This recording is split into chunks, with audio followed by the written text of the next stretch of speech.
Urdu time کے معزز دوستوں، السلام علیکم۔ میں ہوں بابو چوہان اور آج ہم بات کریں گے افریقہ کے گھنے جنگلوں کے بارے میں۔ افریقہ وسیع جنگلات، میدانوں، دریاؤں، صحراؤں اور پہاڑوں کی سرزمین ہے۔ افریقہ ملک تنزانیہ میں دنیا کا سب سے بڑا میدانی سرگیٹی پایا جاتا ہے۔ گاؤں، ہرن اور زیبرا لاکھوں کی تعداد میں یہاں گھاس پھوس چرنے کے لیے اکٹھے ہوتے ہیں۔ ایک اندازے کے مطابق 20 لاکھ گاؤں، ہرن اور 50,000 سے زائد زیبرا ایک ساتھ ہجرت کرتے ہیں۔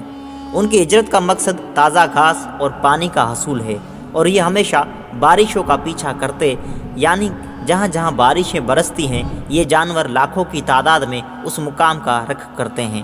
ہمیں تو سمجھ آ گئی کہ ہجرت کس لیے کی جاتی ہے، مگر آگے چل کر آپ کو اندازہ ہوگا کہ یہ ہجرت کتنی پر خطرہ اور صدموں سے بھرپور ہے۔ تنزانیہ سے لے کر کینیا تک ہر سال یہ جانور بھاگتے، رکتے، چلتے 500 کلومیٹر کا سفر طے کرتے ہیں، اور اس سفر کے دوران یہ مختلف جنگلوں، میدانوں اور دریاؤں سے گزرتے ہیں۔ تعداد میں لاکھوں ہونے کی وجہ سے شکاری جانوروں کے لیے یہ بھی نادرا موقع ہوتا ہے، جو ہر سال اس ہجرت کے بے صبری سے انتظار کرتے ہیں۔ اگر بات کی جائے شیروں کی تو ان کا مخصوص علاقہ ہوتا ہے جس میں شیرنیاں گھات لگا کر آنے والے مہمانوں کا استقبال کرتی ہیں۔ انگریزی میں ایک فقرہ بڑا مشہور ہے، سیفٹی ان نمبرز، مطلب جتنی تعداد زیادہ ہوگی بچنے کا موقع بھی زیادہ ہوگا۔ یہ جانور برسات کے مہینے میں کسی ایک میدان میں اکٹھے ہوتے ہیں جہاں وافر چارہ اور پانی دستیاب ہوتا ہے۔ موقع کی نزاکت کے تحت یہ جگہ میلاب کے لیے بہترین ہے۔ قدرت کا کرشمہ ہے کہ لاکھوں مادہ گاؤں ہرن ایک ساتھ میلاب کرتی ہیں اور ایک ساتھ ہی بچے جنتی ہیں۔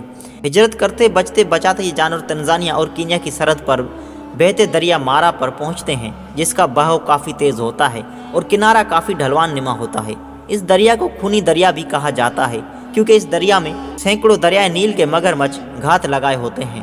دریا کے دہانے پر پہنچ کر پہلا جانور ہمت کر کے پانی میں چھلانگ لگاتا ہے تو پھر سارا ریوڑ اس کو دیکھا دیکھا پانی میں کود پڑتا ہے۔ اتنی تعداد میں جانوروں کو کودنے سے جانور ایک دوسرے پر اوپر گرنے سے زخمی ہو جاتے ہیں اور تیرتے ہیں۔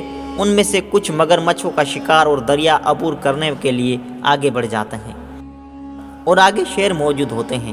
ان سب خطروں کے برعکس اس قدر زیادہ تعداد میں یہ جانور کچھ ہی جانیں گنوا کر اپنی منزل کینیا کے میدانوں میں پہنچتے ہیں، جہاں ان کو ہریالی اور گھاس مل جاتا ہے۔ مارا دریا میں ان کی لاشیں پھیل جاتی ہیں جن کو مگرمچھ کھاتے ہیں، مگر ہزاروں کی تعداد کو ٹھکانے لگاتے ہیں۔ قدرت کی چمار، گدھ، زندہ بچنے والے جانور میدان میں اکٹھے ہوتے ہیں اور مادائیں حمل سے ہوتی ہیں وہ لاکھوں کی تعداد میں ایک ہفتے کے اندر بچے پیدا کر دیتی ہیں۔ اس کا فائدہ یہ ہوتا ہے کہ کم سے کم بچے شکاریوں کے ہاتھ لگتے ہیں اور ان کی تعداد میں بے تحاشا اضافہ ہوتا ہے۔ یہ جانور کچھ مہینے اس میدان میں رہتے ہیں جب تک بچے مکمل طور پر خود کفیل نہ ہوں، چاہے پھر وہ دوبارہ اس کی جان ہجرت تنزانیہ سیگریٹی کی طرف ہوتی ہے جہاں ان کے جانوروں کا آغاز لیا جاتا ہے۔ یہ جانور کچھ مہینے اس میدان میں رہتے ہیں جب تک بچے مکمل طور پر خود کفیل نہ ہو اور چلنے کے لائق نہ ہو، چاہے پھر وہ دوبارہ ان کی ہجرت تنزانیہ سیگریٹی کی طرف ہوتی ہے جہاں ان کے جانوروں نے آغاز لیا تھا۔